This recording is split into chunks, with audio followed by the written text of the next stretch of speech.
ఐబొమ్మ రవిని వదలని cyber crime పోలీసులు మరొక 3 కేసుల్లో రవిని అరెస్ట్ చేశారు పోలీసులు. ఇక ప్రస్తుతం మంచు విష్ణు, దిల్ రాజు తండేల్ మూవీలు పైరసీ చేసినట్లుగా కూడా ఆరోపిస్తున్నారు. ఇక ఇప్పటికే జైల్లో ఉన్న ఐబొమ్మ రవిని మరొక 14 రోజుల పాటు జ్యుడిషియల్ రిమైండ్ విధించమని నాంపల్లి కోర్టు అయితే ఆదేశాలు జారీ చేసింది. ఇక బెయిల్ పిటిషన్ పై బుధవారం అయితే విచారణ జరగనుంది.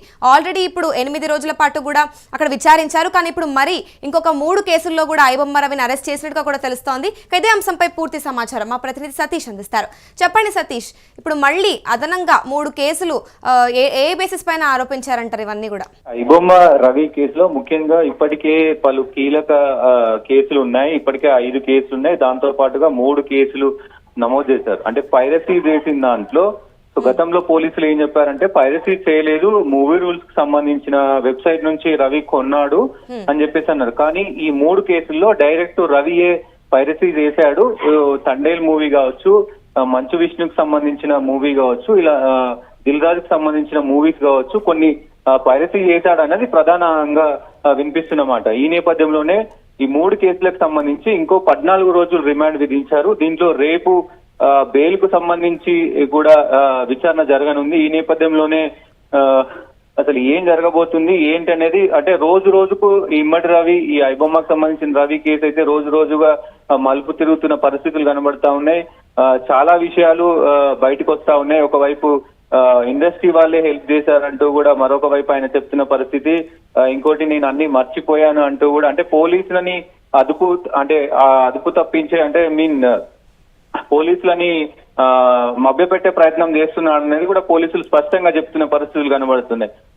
ముఖ్యంగా ఐబొమ్మ రవికి సంబంధించి నెట్వర్క్స్ కానీ, దానికి సంబంధించి పైరసీ డొమైన్స్ కానీ, ఇవన్నీ కూడా వాళ్ళు పెద్ద ఎత్తున 8 రోజుల విచారణలో, 8 రోజుల కస్టడీలో వాళ్ళు ముఖ్యంగా ప్రధానంగా చాలా కీలక విషయాలు అయితే తీసుకున్న పరిస్థితి అయితే ఉంది. సో ఈ నేపథ్యంలోనే మరి ఇంకా సమయం కావాలి అని కోరడంతో పాటు ఈ 3 కేసులుగా అదనంగా యాడ్ చేసి 14 రోజుల రిమాండ్ విధించిన పరిస్థితి ఉంది. ఈ రిమాండ్ లో భాగంగానే మళ్ళీ కస్టడీకి కూడా తీసుకునే అవకాశం అయితే కనబడతా ఉంది. ముఖ్యంగా ఈ మళ్ళీ కస్టడీకి తీసుకుంటే ఈ సినిమాలకు సంబంధించి పైరసీ ఎలా చేశాడు, దానికి సంబంధించి ఎవరెవరు హెల్ప్ తీసుకున్నాడు, అంటే ఏ థియేటర్లలో దానికి సంబంధించి వ్యవహారం అంతా నడిచింది, లావాదేవీలు కూడా ఎలా జరిగినాయి అనేది ముందుకు రానుంది. రైట్, ఇప్పుడు మరి చూసుకుంటే మంచు విష్ణు, దిల్ రాజు అయితే ఇప్పుడు తండేల్ ఫిల్మ్ ని కూడా పైరసీ చేశారని ఆరోపించారు. మరి ఇంకా ఏదైనా వేరే ఫిల్మ్స్ కూడా చేశారని అనుమానాలు ఏమైనా వ్యక్తం అవుతున్నాయంటారా? ఇప్పటికీ అంటే బెయిల్ వస్తుందని సోషల్ మీడియాలో వైరల్ అవడంతో పాటు ముఖ్యంగా ఇమ్మడి రవికి సంబంధించిన లాయర్లంతా కూడా బెయిల్ వస్తుంది అనే ధీమా వ్యక్తం చేస్తున్నారు. ఈ నేపథ్యంలోనే ఇమ్మడి రవి ఒకవేళ బయటికి వస్తే గనక హుటాహుటిన ఆయన అంటే ఇక్కడ వారసత్వం, ఇక్కడ పరసత్వం లేదు కాబట్టి విదేశాలకు వెళ్లిపోయే ఛాన్స్ ఉంటది. కాబట్టి ఎలాగైనా అంటే తప్పించుకోకుండా ఉండడానికి 3 కేసులు అయితే ఇప్పటికి పెట్టారు. నాకు తెలిసి ఇంకా కేసులు కూడా పెడతారు. పైరసీకి, ముఖ్యంగా పైరసీకి సంబంధించి రవి చాలా సినిమాలు, అంటే రిలీజ్ గాని సినిమాలు కూడా పైరసీ చేశాడు. అంటే ముందుగానే ఆయన చూడడం గానీ, ఆయన ఫ్రెండ్స్ కు చూపించడం గానీ ఇట్లాంటివి చేశారు అనేది ఆరోపణలు వినబడుతున్నాయి. ఏ సినిమాల్ని ఆయన ఇంకా దొంగిలించారు అన్నది పూర్తి మళ్ళీ ఇప్పుడు 14 రోజుల రిమాండ్ విధించారు కాబట్టి మళ్ళీ పోలీసులు కస్టడీలోకి తీసుకుంటారు. సో తీసుకున్న సమయంలో పూర్తి, అంటే ఏ సినిమాలకు సంబంధించి ఆయన పైరసీ చేశాడు, ఎలా చేశాడు, ఏ సినిమాలు ఆయన చూశాడు, ఏ సినిమాలు వాళ్ళ ఫ్రెండ్స్ కు చూపించాడు, ఇవన్నీ కోణంలో కూడా మొత్తం ఇంటరాగేషన్ లో తేలనుంది. ముఖ్యంగా ఇంకా ప్రొడ్యూసర్లంతా కూడా, అంటే సినిమా ఏ సినిమాలు కూడా పైరసీ చెందినా వాళ్ళందరూ కూడా కేసులు పెట్టే అవకాశం ఉంది. పోలీసులు కూడా దీన్ని చాలా ఛాలెంజింగ్ గా తీసుకున్నారు. సివి ఆనంద్ మీకు ప్రెస్ మీట్ పెట్టి చెప్పిన పరిస్థితి, ఇట్లాంటి పైరసీ చేసే వాళ్ళు ఎంతమంది ఉన్నా మేము పట్టుకుంటాము, కానీ ఇది నిరంతరం ప్రక్రియ ఉంటుంది. ఎందుకంటే పైరసీ చేసే వాళ్ళు చేస్తూనే ఉంటారు అనేది కూడా ఒకవైపు వినిపిస్తున్నమాట. ఒకవైపు ఇమ్మడి రవికి ప్రజల నుంచి మద్దతు వస్తున్నప్పటికీ కూడా, అంటే పైరసీ చేయడం అనేది చాలా తప్పు. సో ఈ తప్పుని ప్రజలు సమర్థించినప్పటికీ ఒకవైపు ఇండస్ట్రీ పైన కూడా, అంటే టికెట్ల రేట్లు పెరగడంతో పాటు టికెట్లు అక్కడ ఒక థియేటర్ కి వెళ్తే ఒక మిడిల్ క్లాస్ వాళ్ళకి 2,000 నుంచి 3,000 నుంచి 5,000 వరకు అవుతున్నాయి. కాబట్టి ఈ రకంగానే పైరసీని ఎంచుకుంటున్నారు తప్ప తక్కువ రేట్లో, అంటే ఒక 500,000 ఫ్యామిలీ చూడగలిగితే పైరసీని ఎంకరేజ్ చేయరు అనేది కూడా ఒకవైపు వినిపిస్తున్నమాట. ఇప్పుడు మరి ముందున్న కేసులు కాకుండా అదనంగా 3 కేసులు ఏదైతే పెట్టి అరెస్ట్ చేశారో మరి ఇదంతా కూడా ఇండస్ట్రీ క్లీనప్ కి ప్రారంభం అని అనుకోవచ్చు అంటారా?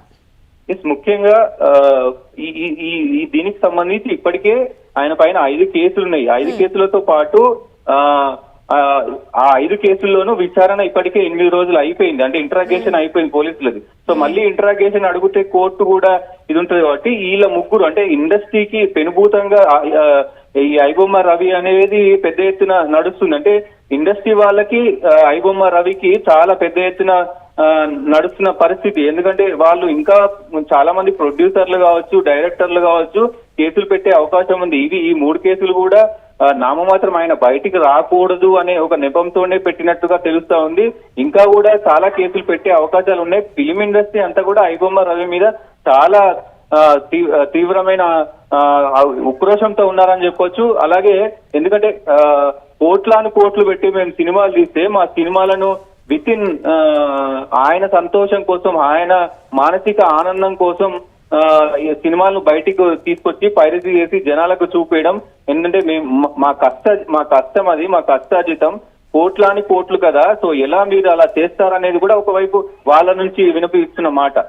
రైట్. ఇప్పుడు మరి బుధవారం జరగబోయే బెయిల్ విచారణ ఏదైతే ఉందో దాంట్లో రవికి ఏమైనా ఛాన్స్ ఉందంటారా, లేదా అది కూడా చాలా కఠినంగా ఉండే అవకాశాలు కనిపిస్తున్నాయంటారా? ఎస్, డెఫినెట్ గా చాలా మంది అడ్వకేట్ కావచ్చు, లాయర్స్ కావచ్చు చెప్తున్న పరిస్థితి ఏంటంటే ఆయన చేసింది చిన్న కేసే, అంటే చిన్న కేసు లాగానే పరిగణించవచ్చు, పెద్ద కేసు ఏం కాదు, 100% బెయిల్ వస్తుంది అనేది ఒకవైపు వినపడుతున్నమాట. కానీ దీన్ని ఫిలిం ఇండస్ట్రీ అటు పోలీసులు కూడా చాలా ప్రతిష్టాత్మకంగా తీసుకున్నారు ఈ కేసుని. ముఖ్యంగా పైరసీకి సంబంధించి సినిమాలు కోట్లలో తీస్తారు కాబట్టి, ఎందుకంటే హీరోలకు కూడా రిమ్యునరేషన్ ఎక్కువ ఉంటుంది, అంతా రిమ్యునరేషన్ ఎక్కువ ఉంటుంది కాబట్టి సో ఐబొమ్మ రవిని అసలు వదిలే ప్రసక్తే లేదంటూ కూడా అటు పోలీసులు కావచ్చు, ఇటు ఫిలిం ఇండస్ట్రీ కావచ్చు పెద్ద ఎత్తున పట్టుబట్టి కూర్చుంది కావచ్చు. బెయిల్ వచ్చే అవకాశాలు ఉన్నాయని లాయర్లు అంటే రవి తరపు లాయర్లు చెప్తున్నా. సో అపోజిషన్ వాళ్ళు కూడా గట్టిగా ఉన్నారు కాబట్టి అది బెయిల్ వచ్చేంత వరకు కూడా ఒక ఉత్కంఠ వాతావరణం అయితే ఉంటది అని చెప్పుకోవచ్చు. Right, thank you Satish. IBomma రవిని వదలము అంటూ కూడా సైబర్ క్రైమ్ పోలీసు అయితే అంటున్నారు. ఇక మరో 3 కేసుల్లో కూడా రవిని అరెస్ట్ చేశారు పోలీసులు. ఇక మంచు విష్ణు, దిల్ రాజు తండేల్ మూవీలు పైరసీ చేసినట్లుగా కూడా ఆరోపించారు. ఇక ఇప్పటికే ఐబొమ్మ రవి జైల్లో ఉన్నారు. ఇక మరొక 14 రోజుల పాటు జ్యుడిషియల్ రిమాండ్ విధించింది నాంపల్లి కోర్టు. ఇక బెయిల్ పిటిషన్ పై బుధవారం అయితే విచారణ జరగనుంది. ఇక ఆల్రెడీ ముందున్న కేసులు కాకుండా అదనంగా 3 కేసులు అయితే విధించి మళ్ళీ ఒక్కసారి 14 రోజుల జ్యుడిషియల్ రిమాండ్ కి అయితే విధించింది నాంపల్లి కోర్టు. ఇక దీనిపై అయితే ప్రస్తుతం ఆల్రెడీ ముందు 5 కేసులు ఉన్నాయి, దానిపైన ఇంటరాగేషన్ కూడా కంప్లీట్ అయిపోయింది. ఇక ఇది కాకుండా ఇప్పుడు ఎక్స్ట్రా 3 కేసెస్ ఉండడంతో ఇక దీనిపైన కూడా బుధవారం అయితే విచారణ జరగనుంది బెయిల్ పైన. ఇక ఇటు పోలీసులు అయి ఉండొచ్చు, సినిమా ఇండస్ట్రీ వాళ్ళు అయి ఉండొచ్చు, చాలా గట్టిగానే అంటే రవిని వదిలే ప్రసక్తి అయితే ఎక్కడ కనిపించట్లేదు. కానీ రవి తరపు లాయర్లు ఎవరైతే ఉన్నారో వాళ్ళు మాత్రం రవికి బెయిల్ ఇప్పించాలనే చాలా గట్టిగానే పోరాడుతూ ఉన్నారు. మరి దీనిపైన బుధవారం కోర్టు ఎటువంటి స్పందన తెలిపే అవకాశాలు ఉన్నాయనేది మాత్రం ఇప్పుడు ఉత్కంఠగా మారింది.